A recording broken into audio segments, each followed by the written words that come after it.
Okay, now it's recording and I'm gonna share the screen.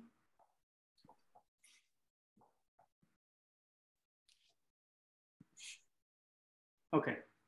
Okay, let's get started.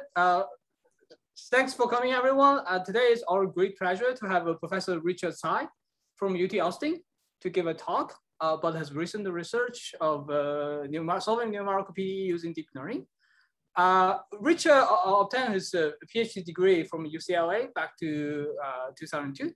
He's an expert about the multiscale modeling, computation for high oscillatory systems, numerical methods for differential equation, and the interface dynamics, and also algorithms for games and the robotic navigations. His recent interest is about the machine learning theory and algorithms. He got a numerous recognition, including Sloan Fellow, Simon Fellow, and NCTS Scholar, and Monsif Grand Challenger Award, Peter Donnell Distinguished Research Award, and many others. So without further ado, so Richard, please. Okay, well, thanks for the invitation. Well, I'm glad that we make this work. I've been trying to play catch up, and personally, I have learned a lot from Rongjie about two years ago when we spent some time in the workshop in IPAM. And so this is a topic that in some sense came out from, that stimulating event that Rongjie co-organized. So I'm gonna talk about numerical wave propagation aided by deep learning. And this is a collaboration with one of my former students who's doing a postdoc in Basel University. Okay, so I'll start with, this is really what motivated us in trying the approach that we were, that I would describe. So I'm interested in, say, wave propagation problems, purely hyperbolic problems. In particular, in the past, I've been trying to develop algorithms for high frequency wave propagation.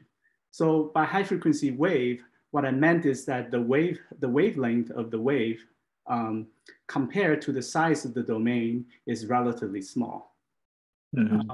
And so in order to have, so for various reasons, numerical reasons, for example, keeping accuracy and having a stable algorithm for propagating these wave energy into the domain, you need to resolve these wavefronts. And therefore, in this kind of regime, direct numerical simulation can be a costly issue.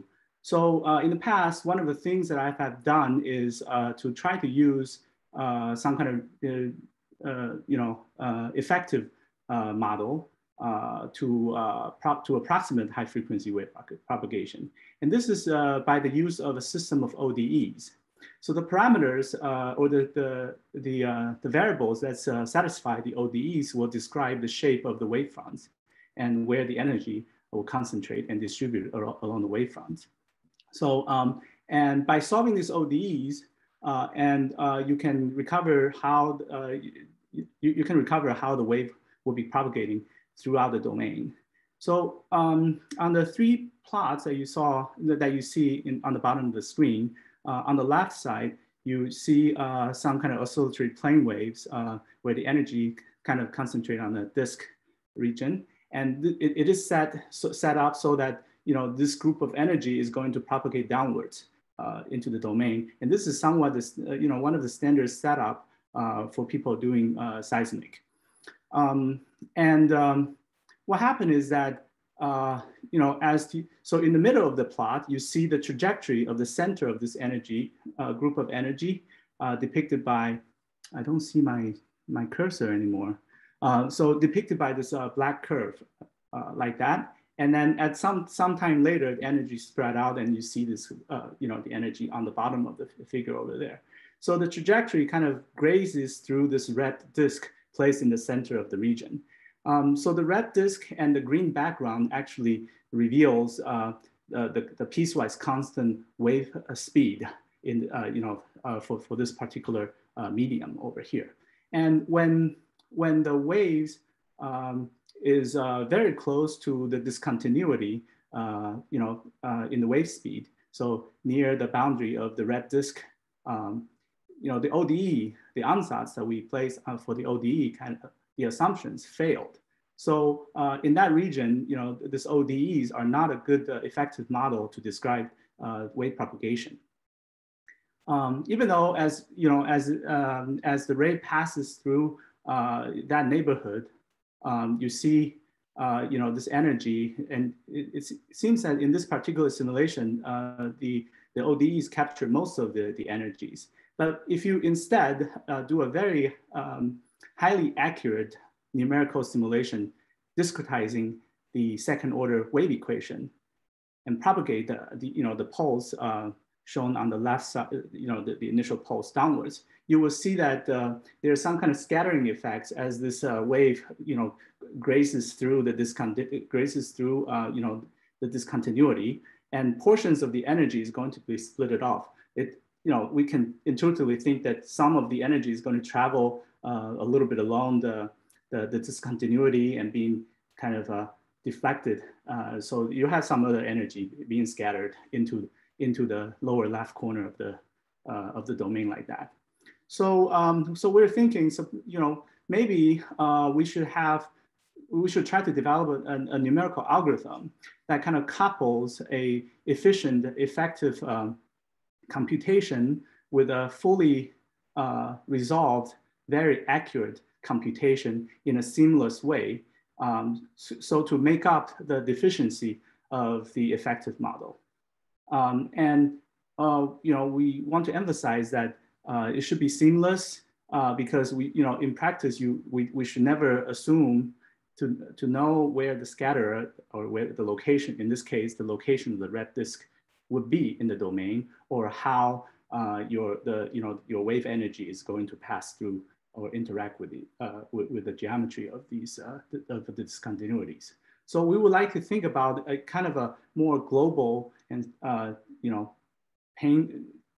less painful way of coupling.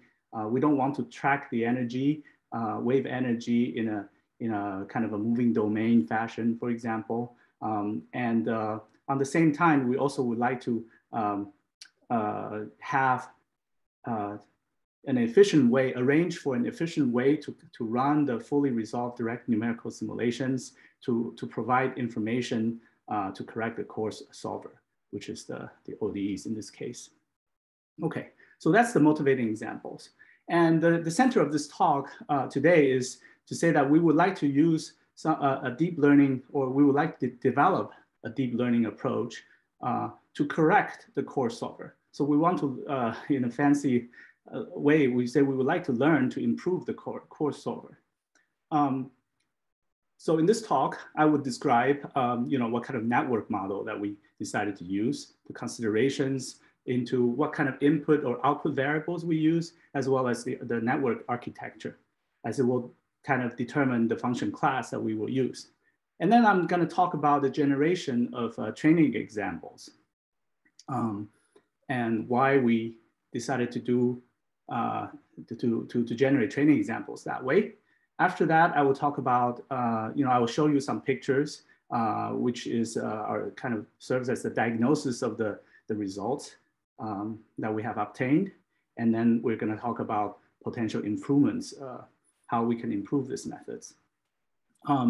And of course, you can ask, so why do you want to learn to improve the coarse solver instead of just learning how to map an initial condition into some time later that's computed by the fine solver, very, very accurate fine solver? Well, so our justification to this question can be shown kind of on the bottom two plots. So if you want to learn the whole wave solver, let's say the blue curve denotes the initial condition, and the dashed red curve denotes the propagation of the initial wave field U0 after some time by a fine solver with acceptable accuracy. So you need to learn how to map the blue curve to the dashed red curve. But however, in this talk, so we assume that there are two solvers. One is G, the coarse solver. In the previous motivating example, it will correspond to the ODEs. And the fine solver is the fine solver, which is kind of costly to run. So if you're able to run both solvers and compare the solutions computed by F and computed by G, in certain regimes, which it will become more clear to us, the difference between FU0 and GU0 is much smaller than the difference between U0 and FU0. This is a good thing in our opinion, because then we would think that in certain good regime, the mapping from GU0 to FU0 will be closer to identity, and therefore it will probably be easier to learn. So that's our motivation. So then we start to think about, exactly what do we expect out of this correction? So what should be corrected, or what aspects in the solution computed by the coarse solver should be improved? Well, there are numerous things, but I would list, let's say, the 3 things. One thing is, numerical dispersion error. Even in constant media, if you have a coarse, typically the coarse solver would have much larger numerical dispersion error, which people don't want to have. And especially when people are thinking about solving inverse problem and in the seismic setup, having the energy arriving at the wrong time is not good. Then there's also kind of numerical scattering differences in the coarse solver and in the fine solver. And we will see later that the coarse solver in the context of this talk will involve ideally running solving on a coarser grid, a coarser spatial grid, which means that there will be some kind of filtering out of high frequency components of the wave field, and that might cause problems. So these are the 3 things that we 3 of the many aspects that we think that we should think about when we try to design our neural network. And these are the objectives. We want to kill these problems. Okay, now numerical dispersion error. So what do we mean by numerical dispersion error? So here, we are assuming the standard linear second order wave equation. So if the solution if the wave field is described by u of xt, then it will satisfy utt equals to c squared times Laplacian u, where c will denote the wave speed in the media. So if you plug in an ansatz, which is shown on the top, which is a plane wave, e to the I omega t minus c dot x, into the wave equation, you will discover that there's a relation between omega and c, which is shown on the screen over here. Omega squared equals c squared times c squared. So this is called dispersion relations. So it gives a relation on c, the wave number, to omega. Okay.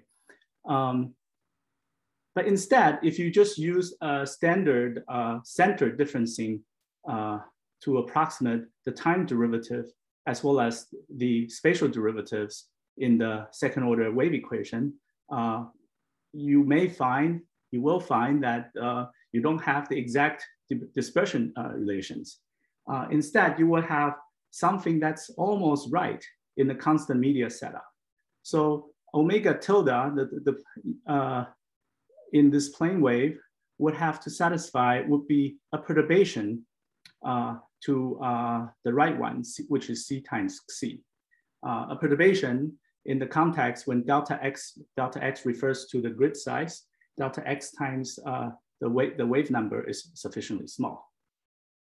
So this problem can be seen very easily, can be observed very easily, and I just present a plot on the bottom of the screen. You have a pulse, blue pulse on the left, denoting the initial condition. The momentum is set up so that it's propagating to the right, and the dash curve, red on the right, is supposed to be the exact solution. But if you solve this problem by finite difference, you get the orange curve. You will see a lot of oscillations trailing behind. So this is a visual presentation of the numerical dispersion error produced by the coarse solver, or by an imperfect finite difference solver, like that. So we would like to design a numerical a neural network that would help us in this particular setup filter out the oscillations that you see, and then also push the energy so that it travels at the right, a little bit faster in this case. Okay, so if we can so I'll be, because we started late, so I'll skip this one. It's not too important.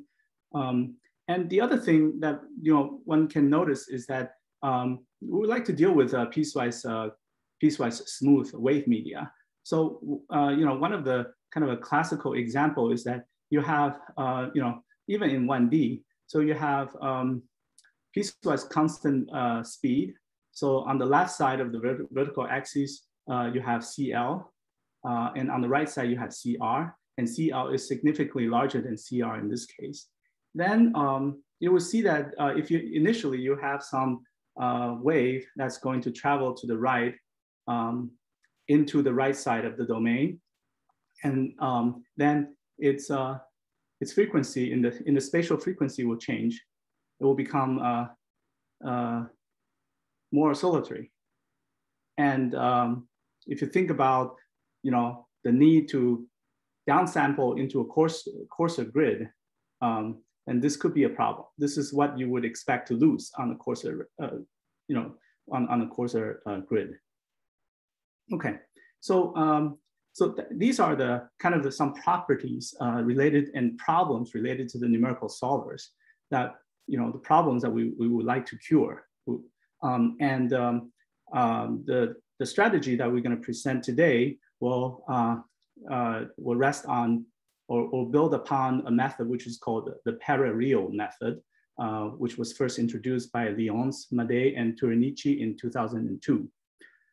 So this method is a method to allow parallelization in time for an evolution problem. So so let's say that let's look at the simple ODE. U dot equals to the right-hand side f of t and comma u, starting with an initial condition. This is a dynamical system, and you have in this slide here, C sub h denotes the coarse solver that propagates some state denoted by u naught n minus 1 by a time step of the size cap h into the next time, like that. So you perform a serial computation from the given initial condition to generate approximate solutions at different time points, T0, T1, T2, T3, etc.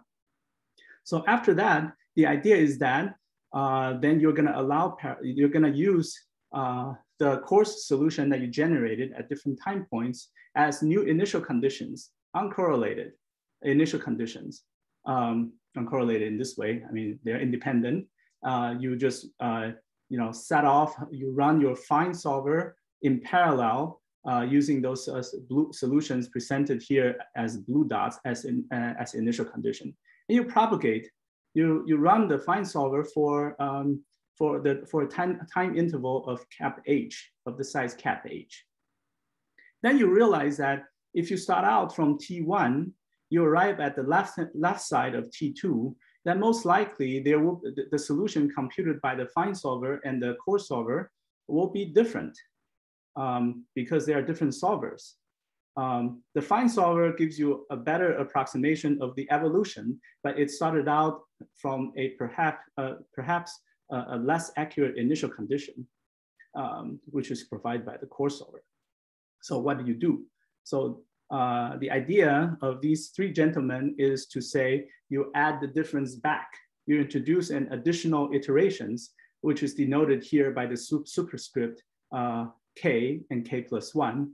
So you're going to iterate. There's an additional iterations in k. But so then you say that in the previous, so currently we're computing the k plus 1 iterations, propagating solutions using coarse solutions.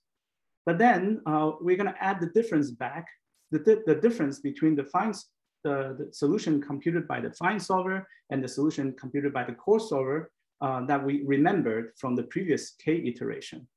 So that's why you see over there, f minus c. You can also see that from graphically there.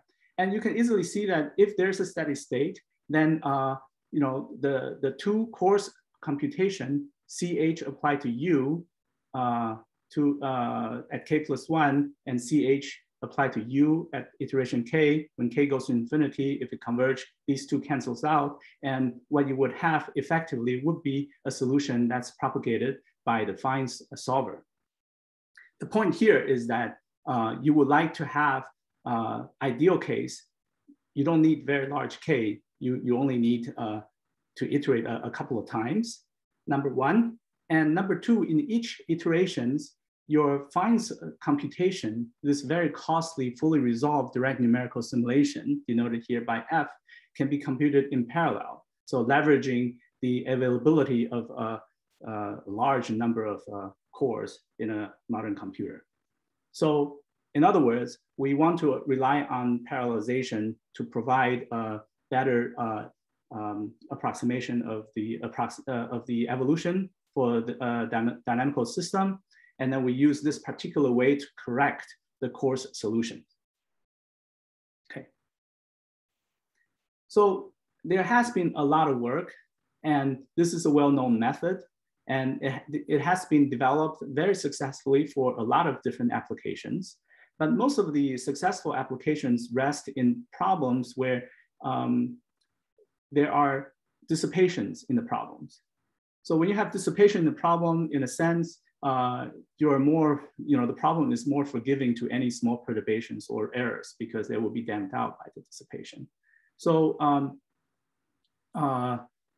it is I think it's fair to say that it is a consensus, general consensus that it is very hard to apply this the Parareal method to a purely hyperbolic problem or oscillatory dynamical system in which there's no dissipation. Okay. Hard in the sense that this additional iteration in K becomes unstable. So it will not bring you any improvement to the solutions, but instead it will be your solution after a few iterations will become garbage, will blow up.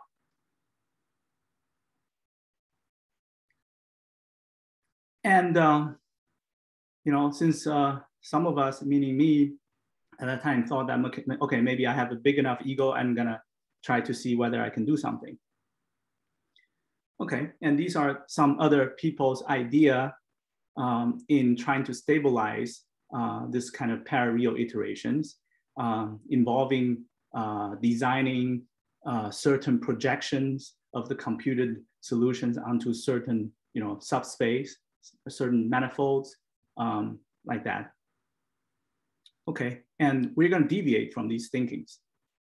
Okay, so I would like to call this kind of platform that on top of which we build stable parareal, I would like to call it a theta parareal methods, because when I first cook it up, this theta, it really is a scalar complex number, and it really resembles this kind of SOR schemes that we learned from elementary numerical analysis. So, but for now, we're gonna assume that this theta is going to be an operator that maps the solution, that maps a vector, and this vector is corresponding to the solution computed by the core solver G. Ideally, this will map that into another vector as close to F, the one that's computed by F, as close to that as possible. I think I don't need to say too much more. The idea is to use the fine solver to improve the core solver, and use the core solver because it's cheaper to compute. You can use larger time step, so you can propagate the causality in a more effective way. You can propagate wave energy into the domain faster than running a fully resolved finite difference schemes, for example. And this will only work if you exploit work in the sense that this will only save you computational wall clock computation time if you explore parallelization. Okay, so later on we'll see. So ideally, we would like this operator theta to approximate the composition of fine solver applied to the inverse of the core solver. which means that you backtrack your coarse computation and then you reapply fine computation to it, which doesn't make any sense. So we would like to see whether we can approximate this F times G inverse in a more efficient way, computationally efficient way. Okay, so that's, but before that, maybe it's good to try to see what causes the instability in this Parareal iterations. Okay, so if you arrange your U, lowercase u in this page over here, for every n, so the subscript n denotes this, corresponds to the time at which the solution is computed, right? So it corresponds to u at Tn. So if you collect those lowercase un into a big vector, which is called capital I, which is denoted here by cap u. So and then you can, then the Parareal scheme can be summarized by this the blue formula on the top: a uk plus 1 equals b uk plus u naught, this way. And moreover, you can invert A pretty easily. So then after inversion, UK plus 1 is going to be updated by this matrix that's shown in the center of the slides over here, where lowercase a and b corresponds to your coarse over or improved coarse over if there's a theta in front of it, and b is formally the difference between the fine solver and the coarse solver this way. So when I write this one, I have in mind of ODE, and I have in mind of a model problem x prime equals lambda x. So all the solvers here will be just a number. This f and c will be corresponding to multiplication of suitable numbers. So then if you, in the L infinity norm, if you look at the amplification factor of this iterative scheme, then you will find out that this factor can be grouped into the product of two terms. That's quite interesting. So the first term tells you, the first term that you see on the bottom of the formula here, of this page, it corresponds to the difference between the fine solver and the coarse solver, or the improved coarse solver, which is multiplied by the second term. And the second term is the addition of all the, the powers of the norms of the coarse solver. And unfortunately, the power started from the power of 0, which means that the summation there is always bigger than 1. Now, if you can think, in the context of ODE, you can easily see that this CH over here for highly oscillatory problem for, let's say, x prime equals lambda x, and lambda is purely imaginary, then this summation here is going to be probably related to big O of n for a very large n, for example. So it's going to, so that term, the second term causes the problem. And you can also see that if there is dissipation, so in the ODE setup, it means that lambda has some negative real part. Then the summation, the second, corresponding to the second term, can be bounded from above by a constant. Then what allows, so then you see the difference between hyperbolic problem or problem with no dissipation and problem with dissipation professed in the whether, how the summation of the summation in the second term could be bounded. Okay. Then you also would get a sense that in order to have convergence, this amplification factor has to be less than 1. And your hope is to have a coarse solver that's sufficiently close to the fine solver so that the first term is as small as possible. But in our motivating example, propagating energy downwards, when the coarse solver is not even kind of consistent to the phenomena that you would like to approximate, then that norm will be, you cannot rely on that norm. So that we think is, these two factors are the source of the problems that causes, divergence of Parareal method when applied to problems with non-dissipation, with no dissipation. So this is, I just said it, so I'm gonna skip this one. Okay, so now comes to the question, so what should theta be? So obviously we would like to, motivated by the simple analysis on the amplification factor, we would like to look for a theta that kind of bridge, minimizes the gap between the fine solution and the coarse solution in certain space. So if I write it, abstractly, I would like to look for some operator theta in certain space V, so that it will minimize F applied to U minus theta CHU in certain norm, and for certain class of initial condition U lying in H. So for example, if we're looking for complex, if theta is just multiplication of a complex number, then and the norm, the star norm above corresponds to L2 square, then this theta would be corresponding to some kind of projection of fine solution onto the coarse solution, direction pointed by the coarse solutions, like that. So and of course in this talk we are concentrating on kind of a data centric approach in trying to create such kind of map.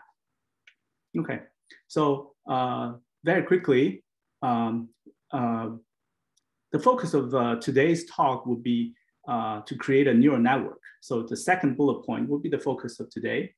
So theta will be defined by a properly trained neural network, and it will be trained based on data's information paired in this 4 entries here. C denotes the wave speed, U denotes the initial wave field or a wave field, GU is how this wave field is propagated by the coarse solution, U would denote how the wave field is propagated by the fine solution, and they lie in certain kind of joint distribution. So you collect those kind of, you sample this joint distribution to create training examples, and you train neural network. So this is kind of an offline approach. So the first bullet point, which is also of relevance, because we're going to use the first approach to generate the joint distribution or sample the joint distribution. So the first approach is an online approach where, so if you look at the formula that defines this theta parareal, right? You can say that, hey, what happens if I collect, all the UKN in the past, and I collect the FUKN and GUKN from the previously computed solutions, then can I learn something? Can I extract some useful information to stabilize this K iterations or not?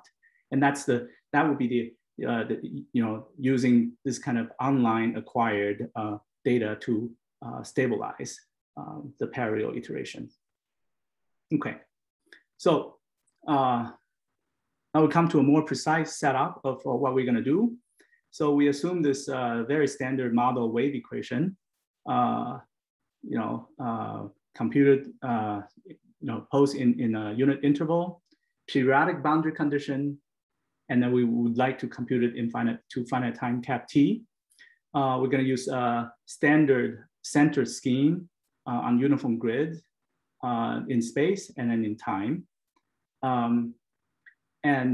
This scheme is convenient, and it's widely used because it has it approximately preserves the wave energy. And you can also arrange it into a well-known well-known ODE scheme, which is called velocity relay, that is used in molecular dynamic simulation, where that's how we're gonna look at this the solvers over there. And then the wave field, we're gonna combine U and U sub t into a vector, whatever that means. And then we're gonna denote it by boldface U, like that.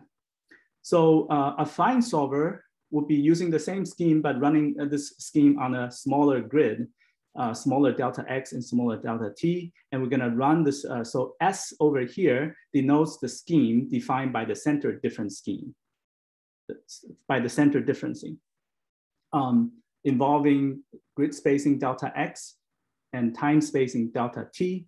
And we're gonna run that scheme M times and define that as the fine solver. So here, delta T star would be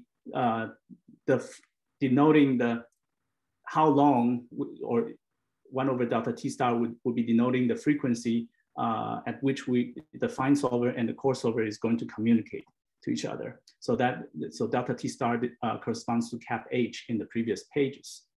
And the coarse solver would run on a coarser grid, of course. One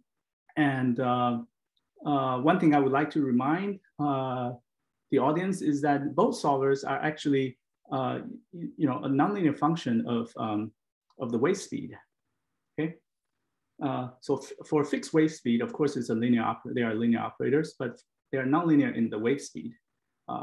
This kind of resembles also the solution for the wave equation, right? They're linear to the initial condition, but they're nonlinear to the wave speed. Okay, so since we're gonna involve communications of a grid function defined on the coarser grid and also a grid function defined on the finer grid, so they need to be communicated.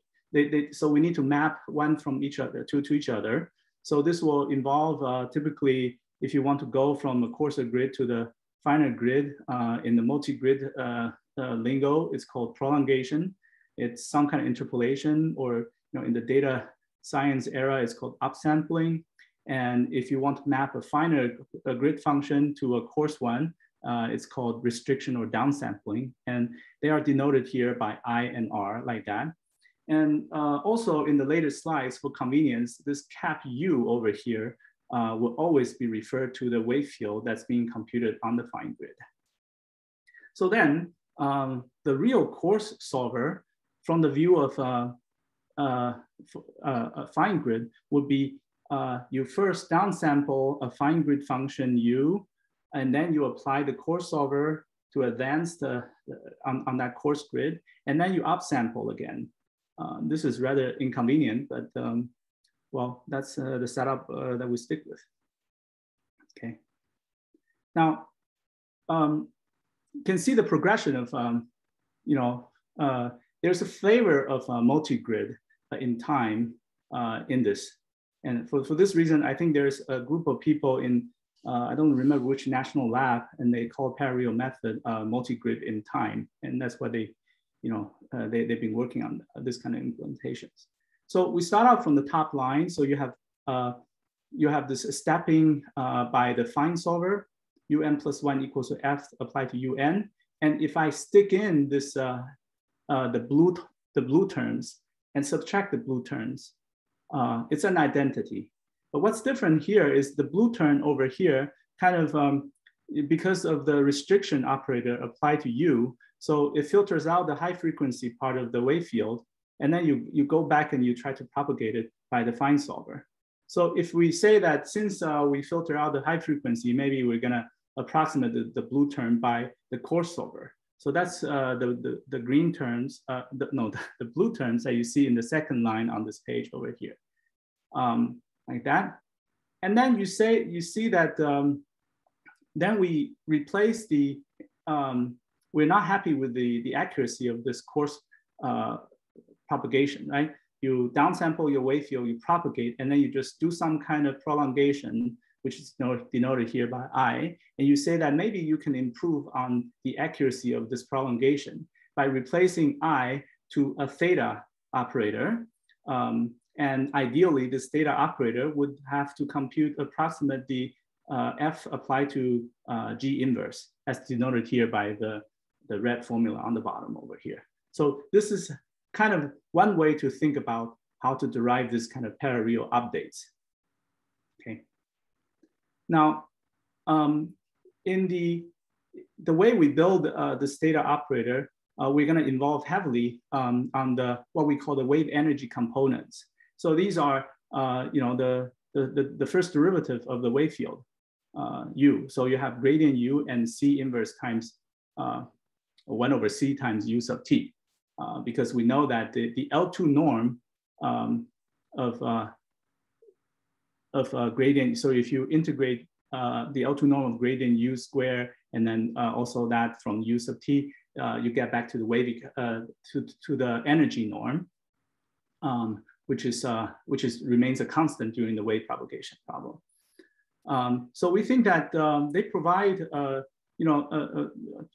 since the wave propagation preserves this wave energy, so it's natural to work in these variables, gradient u and weighted time derivative of u. So in the optimization formulation, when we define the loss function in the neural network, we're going to try to fit the energy. We're going to try to define this theta operator so to minimize, so to best fit to best fit the data in the sense of wave energy. Okay, and if you look at if you use some kind of dimensional analysis and you look at u sub t and gradient u and u sub t divided by c, then you will see that well, the latter actually scales better. It's more natural. Okay. Okay. Now, so this is the wave energy semi-norm. So we're going to stick with that. It remains a constant invariant throughout the propagation. And so the plan is we're going to construct theta that minimizes the wave energy. So it minimizes Fu minus Gu, theta times Gu in this wave energy semi-norm for U in certain class, like that. So the online approach that we mentioned briefly before is we're going to call it the Procrustes problem, because in this particular setup, theta k, so theta is going to be updated as the iteration in k goes, and this theta k will correspond to this formula that you see, but in the core of this formula is omega k, and omega k is actually a unitary matrix that comes from solving what is called the Procrustes problem involving SVD. So for this reason, we call this method Procrustes approach. It involves a unitary matrix, and I'm going to tell you why and relate it back to kind of the need to minimize the numerical dispersion error. Okay. So, and in the deep learning approach, theta is going to be called theta sub NN, and it's going to involve a neural network. But this neural network is, kind of sandwiched in between, right? So first you have to, with a given wave field, u sub t, you first map it into this energy component, gradient u and normal u sub t divided by c, and then so the input of this neural network will be gradient u and u sub t divided by c, and then the output is also in this kind of coordinates, and then you need to go back. So lambda DAG is some kind of pseudo inverse that recovers the wave field from the gradients. Okay, and then you can see that what we're doing is to kind of looking for optimal parameters that minimizes the expectation of the energy semi-norm of the difference between the corrected coarse solution and then the fine solutions this way. Okay, now, and this is what we call it the JNET. Since we operate on different grid resolutions, so the input would be, you see, the input will have 4 channels, the wave speed, C, as well as the gradients. So we work in a 2-dimensional setup, and it will be, basically, it's a UNet, except that the output would be 3 channels corresponding to U sub X, U sub Y, and U sub T divided by C, but at a higher grid resolution. And skip connection is added. And some people would like to think of this as, enforcing that, in certain smooth situation, this is, kind of identity map plus corrections. I would like to see, I tend to think that this kind of multi-resolution approach is it's like a multi-grid way of approximating certain operator, even though I don't have any theoretical theory in precise theory in backing this statement up. So these will be convolution neural network. You downsample, we're generating more channels. And in order to make it tick, we need to have, we actually apply batch norm normalization layers throughout the network. So we call it JNET, for lack of a better description. Okay, and now it comes to the generation of training data. So we are going to crop out subdomains of these two standard wave field that is widely used in testing numerical algorithms. There are different rotations and different sizes. They're going to be mapped into a reference square domain. And on this square domain, we're going to, on these, each one of the sampled wave media on the reference domain, we're going to seed Gaussian pulses as initial conditions somewhere in the domain, and then propagate them by the fine solvers as well as by the coarse solvers. And we think that it's kind of important to kind of collect the, a sequence of wave field that's propagated by your solvers to capture the causality in the solution, so that your training example kind of, from the training example, you kind of see the causality, not just between one step to the other, like that. So yeah, so this is how we collect the data. And we're going to collect data in we're going to collect two types of data, because one of our current kind of effort is to understand kind of the data manifold that is needed for training for solving PDEs. Obviously, we don't want to have a uniform sample of let's say a Hilbert space. For relevant numerical simulations, we believe that we only need to know the operator or the performance of the behavior of operators in a lower dimensional manifolds. But what precisely does that mean, and how do you sample this kind of operators? So that's kind of the things that we're curious about. So as I said, so this data set D0 will denote kind of the Gaussian initial pulses with zero momentum. The second component is zero momentum, and then and then we put it into the to this kind of diagram that I discussed in the previous page and collected, and then we call that data that training data set D sub T. So and if we plotted out the Fourier mode statistics, like a histogram of Fourier modes on the lower left corner. So that's how it looks like, D sub T. And on the same time, we're going to propagate the wave field by this Procrustes Parareal method. We collect the same number of data points, and it's going to be called D sub T superscript P. P denotes that they come from simulation involving Procrustes, involving Parareal algorithm, some form of Parareal algorithm. And the statistics is shown here. So obviously these two data sets are different. And our intuition is this: since we're gonna ultimately apply the neural network in the context of Parareal iterations, so it's better that in the training data, we see the type of wave field that's generated by this kind of updating formulas, the wave field that's being chopped up, updated by the Parareal iterations. So later on, we'll show some comparisons of the neural network, with the same architecture, the same set number of trainable parameters trained on DT and DT superscript P, and compare their performance. Now, diagnostics of training outcomes. So we apply that to to piecewise to constant media, and so let's see how we can read this picture on the slides over here.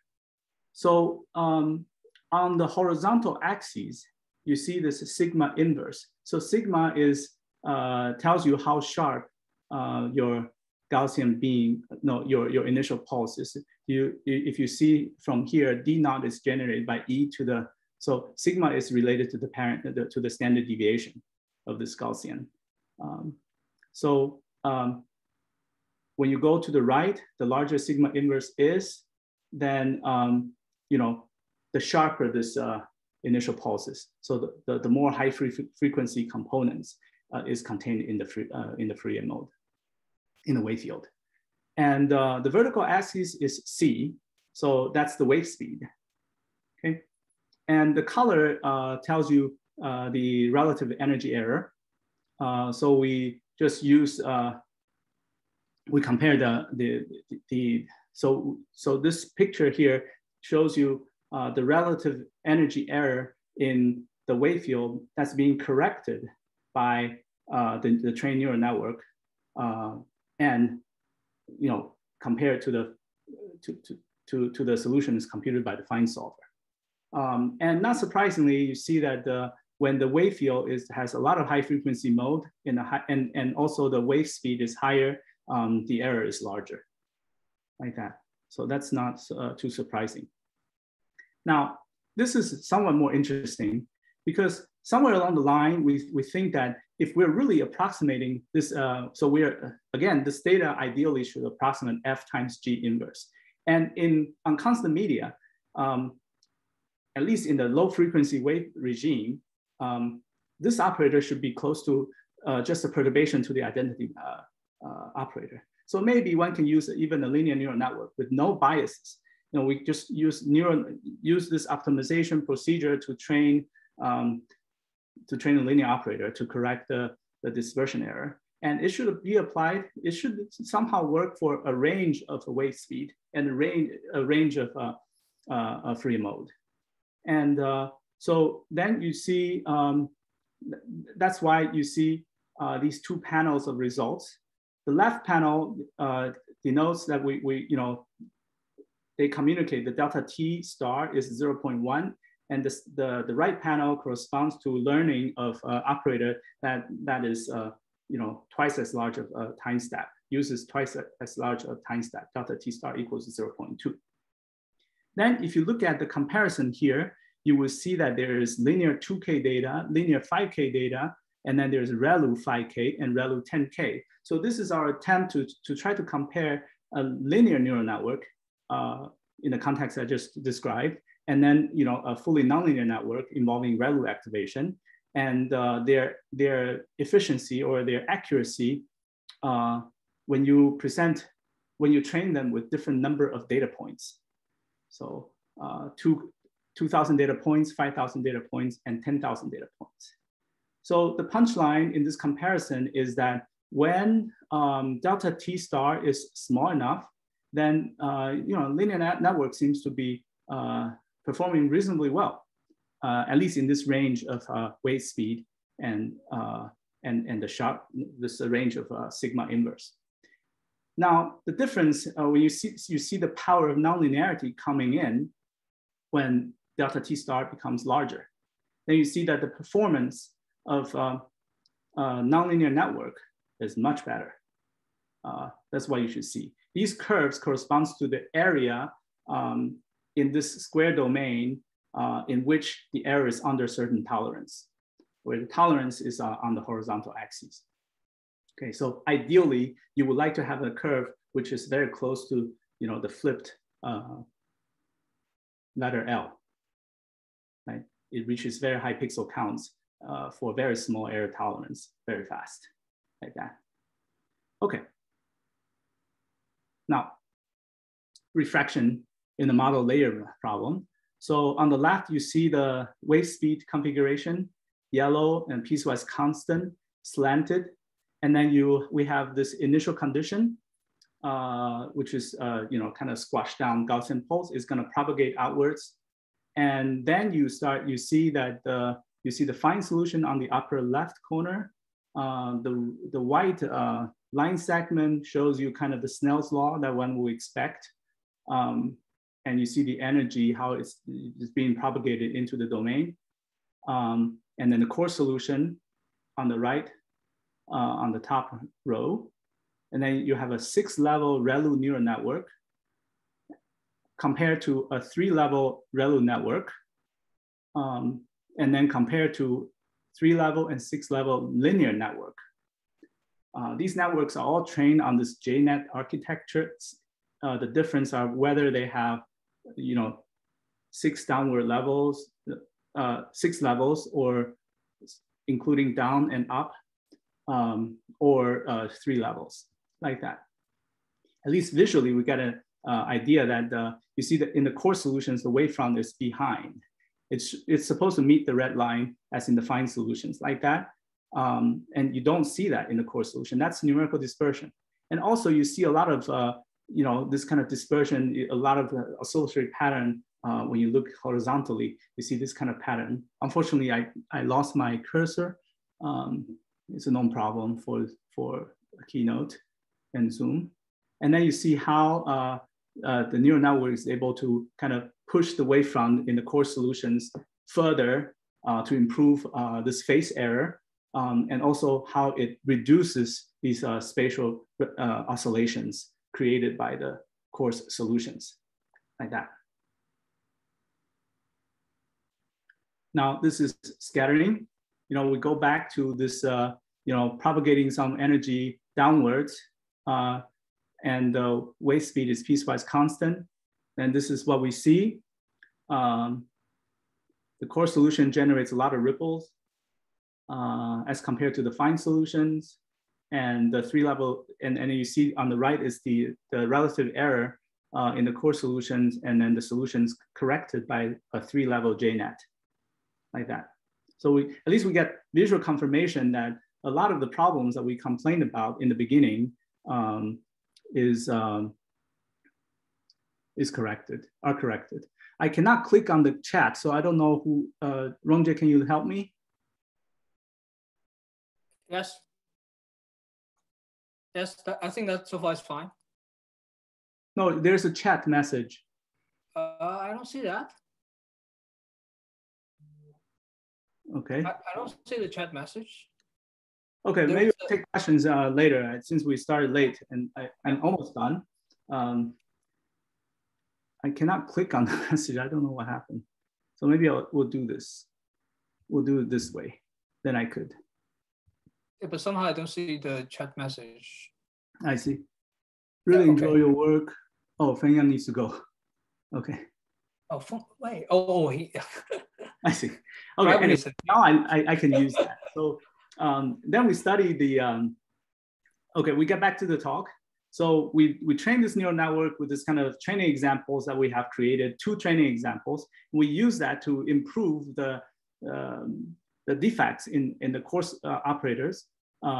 And we use it as an effective propagations. And in these 4 different type of medias, the first one is the waveguide. And then the second one has an inclusion, which is somewhat similar to one of the examples that we showed earlier. And then this BP data set, as well as the full Marmousi kind of setup.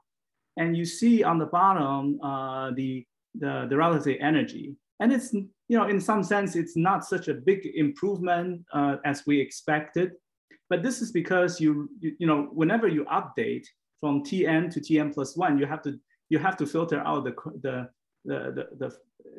high frequency again and apply this one. So in a sense, this is a stupid setup. And for that reason, you only see this kind of improvement, like 80% improvement, something like that. But when we put it into the Parareal iteration, this is what this page is supposed to show you. Starting with the coarse solutions, at the first iteration already, you see this wavefront being pushed to the right location, and then the spatial oscillations over here being reduced.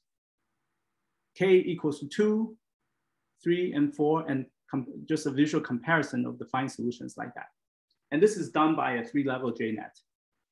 Okay. So this is the improvement of the Parareal iterations as we see. So now I think I have just 3 sets of comparisons to 3, the curve that you see. So the first thing, as promised, we're going to compare the effect of training data. How well does is the network performing when it's trained on DT or when it's trained on DT superscript P, like that. And here you see that, you know, the yellow curve. So the horizontal axis is the K iterations. And you see that, you know, when you train it with the DTP data set, it's a lot better. It continuously decreasing. And in the end, you know, you were able, so after 3 iterations, you're, you know, it provides significant improvements. Whereas when you just do the DT, it seems that the error goes down in you know, in the beginning and then go up again. Okay. So it says something about DTP, or it says some, well, to us, this tells us that there's a wide open area to study, to investigate when one wants to develop some kind of deep learning approach to solve partial differential equations. Just from the aspect of how do you sample reasonable set of training examples, the distributions for training examples. Okay, so this is the effect of delta T star. So we compare 3-level JNET for delta T star equals 0.2 and 0.25. And then you see, you know, perhaps not surprisingly, in the more challenging data sets on the bottom, BP and Mamousi, that this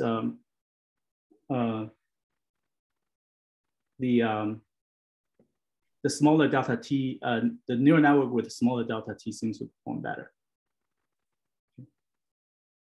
And then we say, okay, what about the kind of the network? Wait a minute. Oh, I cut and paste the wrong way. Anyway, so I forgot about this one. I forgot to update this one. Sorry, but earlier we have already seen that you know, a deeper network seems to provide a little bit more improvement in terms of accuracy. I apologize for this mishap. So summary. So I guess what I tell you today is how do you use a, you know, kind of a deep learning data-driven approach to design an operator that improves some kind of coarse effective computation. So to bring it closer to the ideal fine computation. And it only makes sense, this kind of, when you can kind of parallelize, relieve the wall clock time computation for computation involving the fully resolved solvers, okay? By the way, all these curves over here, you might wonder, if I don't use any theta, if I use the vanilla Parareal, what happens? I can tell you that you will see an error curve that goes like this. In the second iteration, it's already getting very big and then it blows up. So we briefly mentioned that it's, you know, there's, we can do it, we can construct this theta sub data either on an online fashion, data collected while you compute, or you can do an offline fashion. We spent some time talking about collecting the data sets to do training for neural network. And I think one thing that distinguishes our work with other competitors, if you want to say it that way, is that we use this, you know, this wave energy component in the optimization model. We think that it's better reflects the, you know, the physics in this for the given problem. Yeah, so this data, the idea is it's rather important to align the phase of the wave computation. Once the phases of these oscillation is aligned, then this adding the difference back approach could be really effective. But if the phase is not aligned, then this adding this approach will create trouble and divergence. So we think that you know, it seems to be a good platform to adopt a neural network approach for solving partial differential equations, where you derive some information from the data to help you improve your computation.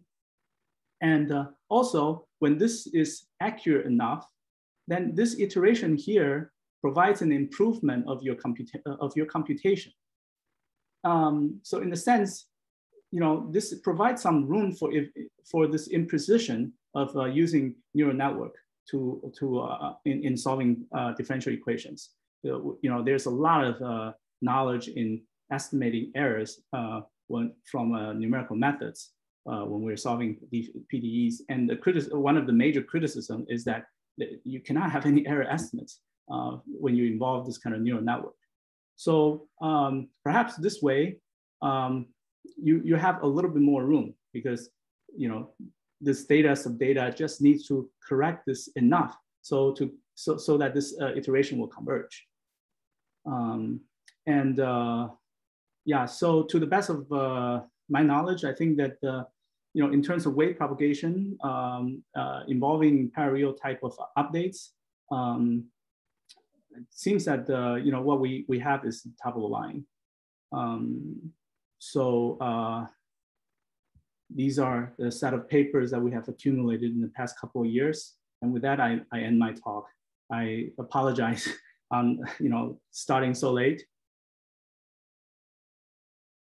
Yeah, thanks, Richard, for this very interesting talk. Any question?